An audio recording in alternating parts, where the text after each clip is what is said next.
Aha turi ni ku rukiko nk'uko mubibona, abantu bose bitabiriye urubanza rwa Ndimbati, ariko kuba byaragiye mu itangazamakuru byaratewe n'umunyamakuru witwa Sabin wamuhamagaye akamwaka amafaranga ndetse akanasabwa gukodeshereza uyu mukobwa n'abana be. Avuga ko ubwo bushobozi atabufite, nyuma yo kubihakana niko kujyanwa hanze ku karubanda agafatwa gutyo. Ibindi mu bikurikirane mu nkuru. Bavuga Kabahizi nk'uko babivuze ngo impamvu zikomeye ngo nuko umukoresha we kuri 24 ataharaye, ariko nta cyemezo cy'uko yaba yarararanye nanjye, kuko ashobora no kurara ahandi. Ikindi nk'uko nyakubahwa Presidente Shinjacyaha bivuze, njye nemera ko twabonanye ku itariki 2 z'ukwezi kwa mbere, ntabwo mbihakana. Ibindi nuko kuva icyo gihe nk'uko yabyivugiye mu itangazamakuru ku itariki 2 z'ukwezi kwa mbere 2020,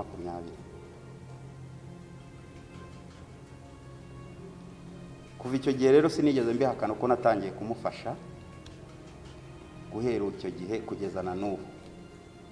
N'ubu ngubu ninjye wafashaga abana, nawe inzu yabagamo n'injye yishyura, ninjye ubagaburira.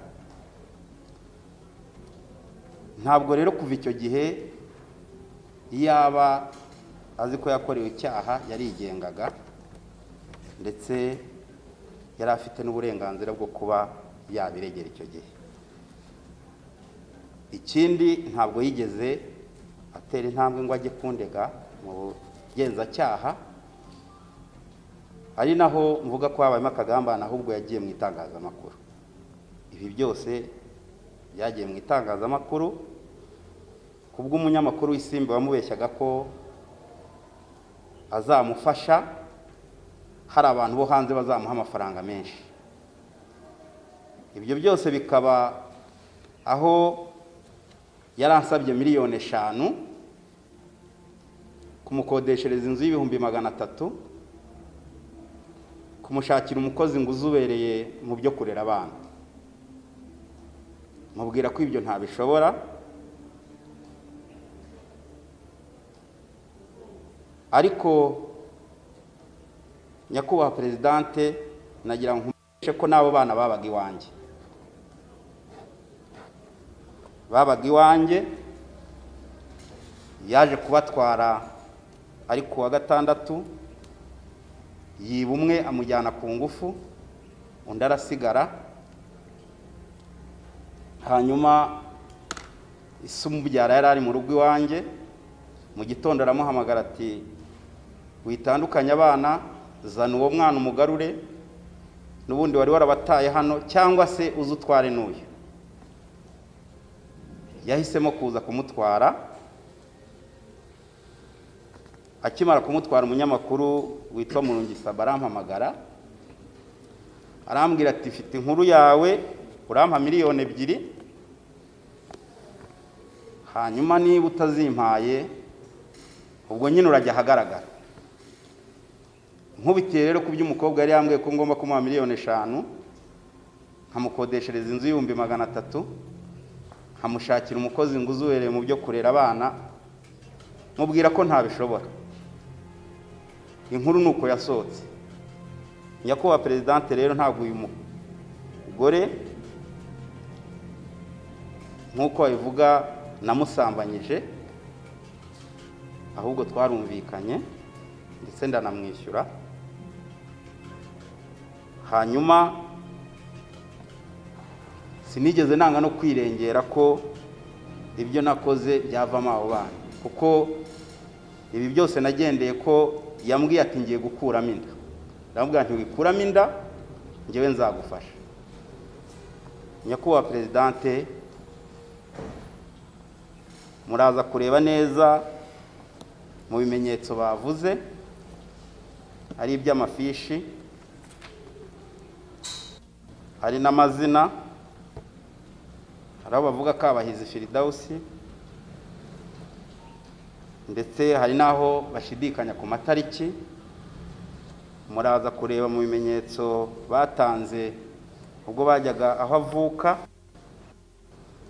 ifishi yo kwa muganga, namwe muraza kubireba murasanga ari ibinyoma byambaye ubusa. Ibyo byose rero bikaba kubw'indonke abantu bashaka ku bandi. Ngiye ku by'ifishi, nyakubahwa President, ifishi yo kwa muganga igaragara ko iriho umudugudu, kandi muri 2002 nta mudugudu wari uriho. Hariho akarere, kandi muri 2002 ntabwo byari byakitwa akarere, byitwaga amakomine. Hakabaho icyiciro cy'ubudehe, muri 2002 nta budehe bwari buriho. Hakabaho intara y'amajyepfo, kandi icyo gihe ntabwo hitwaga mu majyepfo, hitwaga muri perefegitura ya Gikongoro. Ibyo byose bikagaragazwa na verisiyo y'iyi fishi bavuga yo kwa muganga, ni verisiyo ya 2020. Hakibazwa rero niba uyu ndega Kabahizi yarakingiwe muri 2020 kandi yaravutse muri 2002 nk'uko babivuga. Ikindi, hari registre hano bavuga, uraza ugasanga ibiyikubiyemo nabyo ntabwo bisobanutse, ntabwo mbyemera. Hari ibaruwa y'umurenge yandikiye umuyobozi w'umurenge bamusaba gutanga ibisobanuro ku makuru ya Kabahizi, abagaragariza ko igihe yavukiye kitazwi n'ababyeyi be batakizi, ariko ngo icyo bibuka ari muri 2002, ndetse bagasobanura ko yavukiye mu rugo, kandi ngo bahise bamwandikisha, nkumva rero batari kumwandikisha mu rugo. Bakavuga ko ibitabo byatakaye, ibitabo bigaragara mu murenge ari ibyo muri 2006. Kuva ikindi gihe nta gihe ibyo bitabo bigaragara. Nyakubahwa Presidente, ibyo byose ni ibimenyetso bigaragara ko harimo ibinyoma byinshi. Ntabwo nzi aho bikura, kuko nanjye icyo gihe ntabwo nari nzi ko ari umwana, kuko ntabwo nigeze musaba ibimuranga. Namusanze ku muhanda ari kumwe n'abandi bateze, muhitamo nyine, kuko nabonaga ari we nishimiye.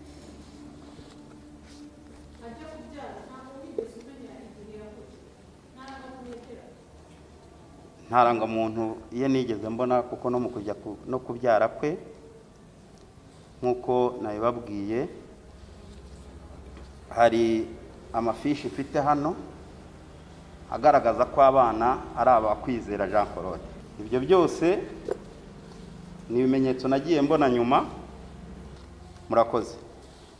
Akimara kumutwara umunyamakuru witwa Murungisa barampamagara, arambwira ati mfite inkuru yawe, urampa 2 miliyoni,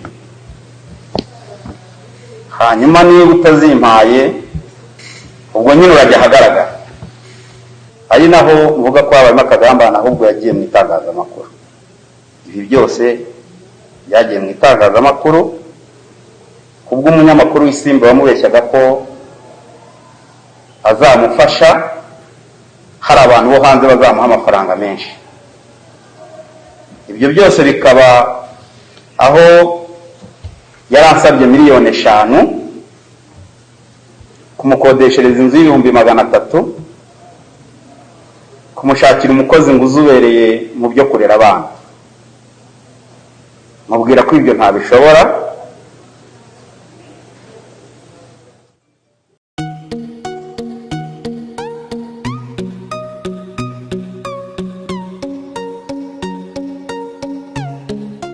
Ibintu bikomeje guhindura isura, ni Pilot Rwanda nk'uko maze kumenyeraho mbageza amakuru menshi bagiye atandukanye, amakuru abayibanda ku myidagaduro, imikino ndetse n'andi menshi bagenda acicikana hirya no hino mu gihugu cy'u Rwanda. Ntabatindiye rero, ibintu byakomeye. Uwitwa Ndimbati yagejejwe imbere y'urukiko ndetse ahakana ibyaha byose aregwa, anatangaza amakuru atunguye abanyarwanda ndetse n'abari mu rukiko ako kanya. Ndimbati rero ibintu bihabereye na akamaramaza, ahakanye neza ko abana atarabe, avuga ko Sabe yamusabye miliyoni 2 kugira ngo atamushyira hanze. Andi makuru y'ibyabereye mu rukiko nuko avuze kuri ya mukobwa yamuguze nk'indaya iri ku muhanda kandi ko yamwishyuye. Ibindi bibereye mu rukiko ni ibiki noneho bikomeye? Nuko bari abana atari abandimbati, ahubwo ari umugabo witwa Paul w'umushoferi. Amakuru avuga ko umuganga atangaje agashyira hanze ukuri ko Ndimbati mu by'ukuri yaryamanye n'uriya mukobwa, ariko uriya mukobwa yaje areba ko Paul wamuteye inda atifite nka Ndimbati, cyane ko Ndimbati ari umusitari. Uwo Paul n'ubushoferi ahitamo gukora ikintu gikomeye cyane cyo kwitira abana Ndimbati. Ndimbati akomeza kugenda yita ku bana zikarabe, none igihe cyari kigeze kugira ngo Ndimbati abone ukuri, amenye ko mu by'ukuri abana atarabe, mu gihe yari amaze imyaka igera kuri 3 yita ku bana ziko yabyaye. Ibi bintu noneho bikomeje guhindura isura, ni ukuvuga ngo umuganga wabyaje uriya mukobwa ashyize ukuri hanze kuko yarakuzi. Ni ibintu bikomeje guhindura isura rero. Urubanza rukaba ruzasomwa ku itariki 28 z'uku kwezi, akaba aribwo tuzamenya byinshi, ndetse ibintu bikomeje kugenda bivugwa nuko noneho akagamane Ndimbati yakorewe ndetse no kwaka ruswa byose bigomba kujya hagaragara, ndetse ababikoze bakaba babiryozwa. Reka dukomeze twiyumvira noneho ibyo mama yavuze, no kuvuga uriya mubyeyi Ingabire Marie Immaculée yatangaje, ndetse n'umubyeyi w'uriya mukobwa, bigaragaza neza ikibazo kiri hagati aha, cyane ku kibazo cya Ndimbati. Araza kurekurwa cyangwa ni Pilot Rwanda. Noneho iyo ushyizeho ko uwo mukobwa yari ataranuzuza imyaka, ni ukuvuga ko igikorwa wakoze igiteye ubwoba si uko yabyaye, kubyara byo ni ingaruka z'uwo mwana wasambanyijwe. Ibyo rero ngira ngo nta mubyeyi n'umwe cyangwa umunyarwanda n'umwe wabyakira neza. Hanyuma nongera kumva harimo ibintu ntumva neza, nkurikiye uko numvise umukobwa bivuga. Umukobwa yavuze ko yagiye kureba Ndimbati kubera ko yagira ngo azamugeze kuba yakina filime, ngo kuko abikunda. Hanyuma avuga ko yamutwaye ngo akamuhamarura, amubwira ko ari amata arimo creme na shokora. Wenda ibyo byashoboka simbizi, ariko ubundi umwana ungana kuriya biragoye ko yakwitiranya amata n'ikindi kintu.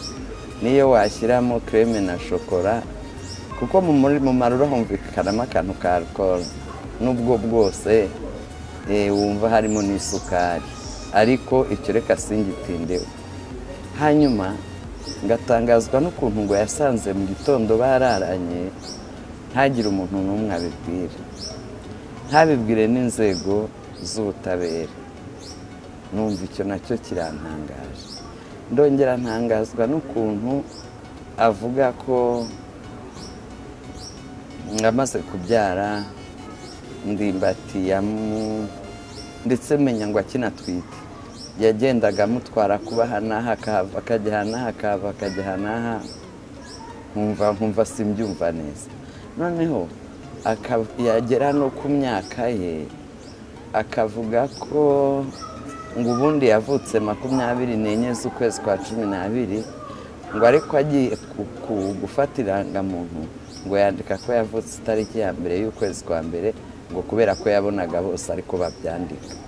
Ntabwo bose ariko babyandika, akenshi abandika iriya tariki ni abatazi itariki bavukiyeho, kandi we umukurikiye wumva yize. Sinzi harimo byinshi ntumvaga neza, ariko njyewe cyari kimbabaje cyane kurusha ibindi ni ibintu bibiri.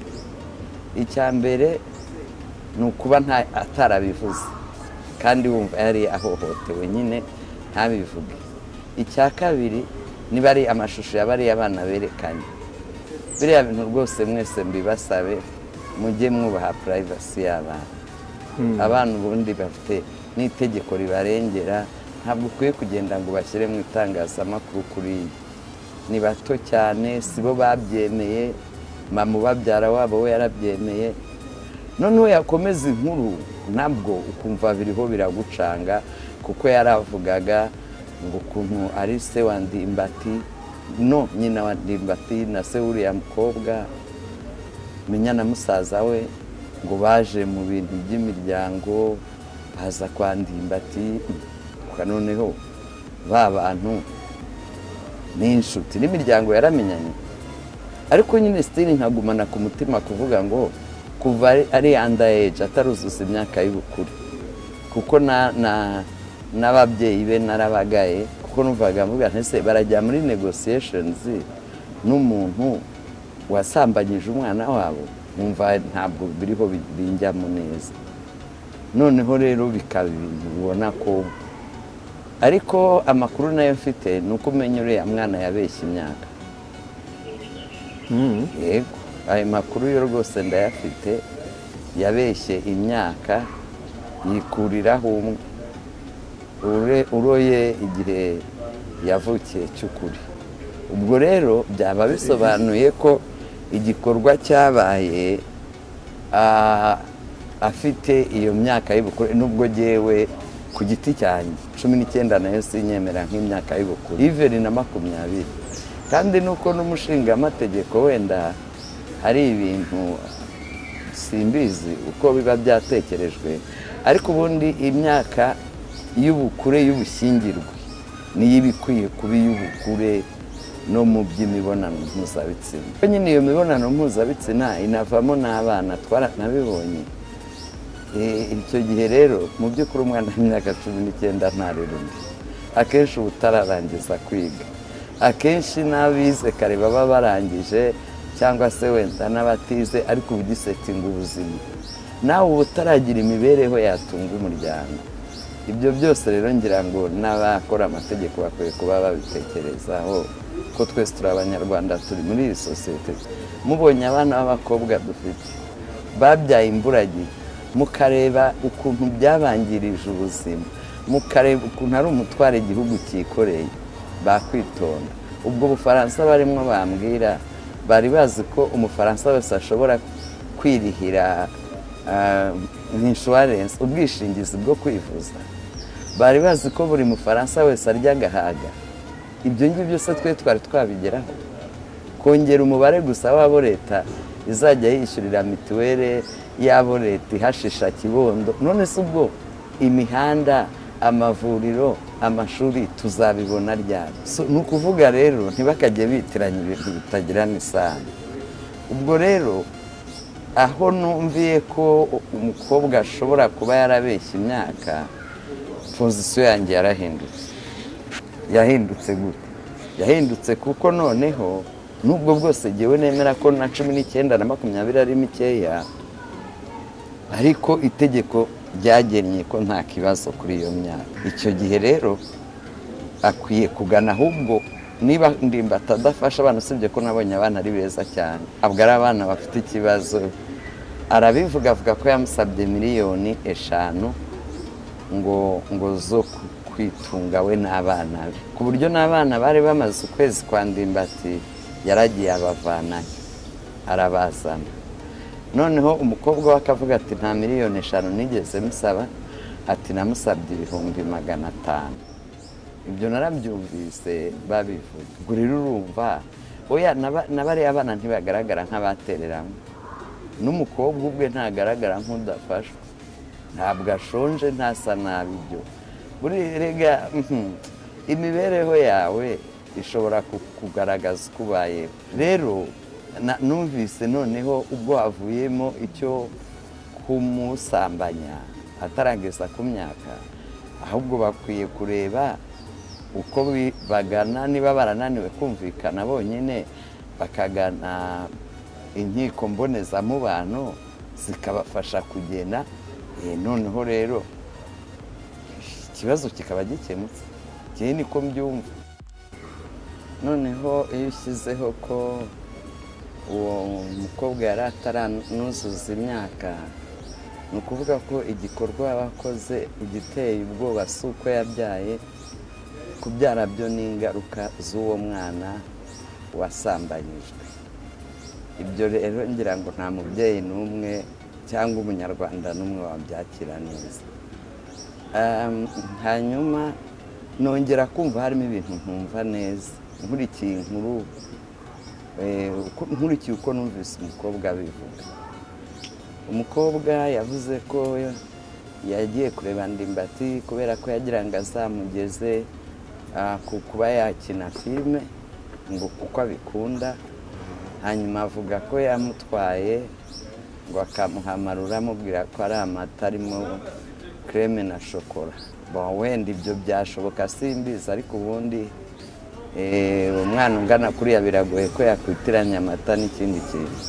Niyo washyiramo creme na shokora, kuko mu marura humvikanamo akantu ka alcohol, n'ubwo bwose wumva harimo n'isukari, ariko icyo reka singitindeho. Hanyuma ngatangazwa n'ukuntu ngo yasanze mu gitondo bararanye, ntagire umuntu n'umwe abibwira, ntabibwire n'inzego z'ubutabera. Numva icyo nacyo kirantangaje. Ndongera ntangazwa n'ukuntu avuga ko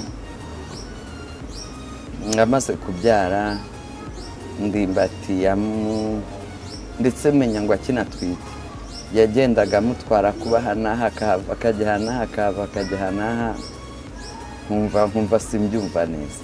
Noneho yagera no ku myaka ye akavuga ko ngo ubundi yavutse 24 z'ukwezi kwa 12, ngo ariko agiye gufata irangamuntu ngo yandika ko yavutse itariki ya mbere y'ukwezi kwa mbere, ngo kubera ko yabonaga bose ariko babyandika. Ntabwo bose ariko babyandika, akenshi abandika iriya tariki ni abatazi itariki bavukiyeho, kandi we umukurikiye wumva yizi. Sinzi, harimo byinshi ntumvaga neza, ariko njyewe cyari kimbabaje cyane kurusha ibindi ni ibintu bibiri. Icya mbere ni ukuba atarabivuze, kandi wumva yari ahohotewe nyine ntabivuge. Icya kabiri niba ari amashusho y'abariya abana berekanye, biriya bintu rwose mwese mbibasabe mujye mwubaha privacy y'abana. Abana ubundi bafite n'itegeko ribarengera, ntabwo ukwiye kugenda ngo bashyire mu itangazamakuru kuriya. Ni bato cyane, sibo babyemeye, mama ubabyara wabo we yarabyemeye. Noneho yakomeza inkuru nabwo ukumva biriho biragucanga, kuko yaravugaga ngo ukuntu ari se wa Ndimbati, no nyina wa Ndimbati na se uriya mukobwa, menya na musaza we, ngo baje mu bintu by'imiryango baza kwa Ndimbati. Noneho ba bantu n'inshuti n'imiryango yaramenyanye, ariko nyine still nkagumana ku mutima kuvuga ngo kuva ari underage, ataruzuza imyaka y'ubukure, kuko n'ababyeyi be narabagaye, kuko numvaga mvuga ntese barajya muri negotiations n'umuntu wasambanyije umwana wabo, numva ntabwo biriho binjyamo neza. Noneho rero bikaba ibintu ubona ko, ariko amakuru nayo mfite ni uko umenya uriya mwana yabeshye imyaka. Yego, ayo makuru yo rwose ndayafite. Yabeshye imyaka yikuriraho uroye igihe yavukiye cy'ukuri. Ubwo rero byaba bisobanuye ko igikorwa cyabaye afite iyo myaka y'ubukure, nubwo jyewe ku giti cyanjye 19 nayo sinyemera nk'imyaka y'ubukure, iveri na 20. kandi nuko n'umushinga amategeko wenda hari ibintu simbizi uko biba byatekerejwe, ariko ubundi imyaka y'ubukure y'ubushyingirwe niyo ibikwiye kuba iy'ubukure no mu by'imibonano mpuzabitsina. Nyine iyo mibonano mpuzabitsina inavamo n'abana twaranabibonye. Icyo gihe rero mu by'ukuri umwana w'imyaka 19 ntarera undi, akenshi uba utararangiza kwiga, akenshi n'abize kare baba barangije cyangwa se wenda n'abatize, ariko ugisetinga ubuzima nawe uba utaragira imibereho yatunga umuryango. Ibyo byose rero ngira ngo n'abakora amategeko bakwiye kuba babitekerezaho, ko twese turi abanyarwanda, turi muri iyi sosiyete. Mubonye abana b'abakobwa dufite babyaye imburagihe, mukareba ukuntu byabangirije ubuzima, mukareba ukuntu ari umutwaro igihugu cyikoreye, bakwitonda. Ubwo Bufaransa barimo bambwira, bari bazi ko umufaransa wese ashobora kwirihira insurance, ubwishingizi bwo kwivuza. Bari bazi ko buri mufaransa wese arya agahaga. Ibyo ngibyo byose twari twabigeraho, kongera umubare gusa w'abo leta izajya yishyurira mituweli, y'abo leta ihashisha kibondo. None se ubwo imihanda, amavuriro, amashuri tuzabibona ryari? Ni ukuvuga rero ntibakajye bitiranya ibintu bitagirana isano. Ubwo rero aho numviye ko umukobwa ashobora kuba yarabeshya imyaka, pozisiyo yanjye yarahindutse. Yahindutse gute? Yahindutse kuko noneho nubwo bwose jyewe nemera ko na 19 na 20 ari mikeya, ariko itegeko ryagennye ko nta kibazo kuri iyo myaka. Icyo gihe rero akwiye kugana, ahubwo niba Ndimbati adafasha abana, usibye ko nabonye abana ari beza cyane, abwo ari abana bafite ikibazo, arabivuga avuga ko yamusabye miliyoni 5 ngo zo kwitunga we n'abana be, ku buryo n'abana bari bamaze ukwezi kwa Ndimbati yaragiye abavanayo arabazana. Noneho umukobwa we akavuga ati nta miliyoni 5 nigeze musaba, ati namusabye 500,000. Ibyo narabyumvise babivuga. Ubwo rero urumva oya nabariya abana ntibagaragara nk'abatereramo, n'umukobwa ubwe ntagaragara nk'udafashwa, ntabwo ashonje, ntasa nabi. Ibyo buri rega imibereho yawe ishobora kugaragaza uko ubayeho. Rero numvise noneho ubwo havuyemo icyo kumusambanya atarageza ku myaka, ahubwo bakwiye kureba uko bagana, niba barananiwe kumvikana bonyine bakagana inkiko mbonezamubano zikabafasha kugena. Noneho rero ikibazo kikaba gikemutse. Niko mbyumva.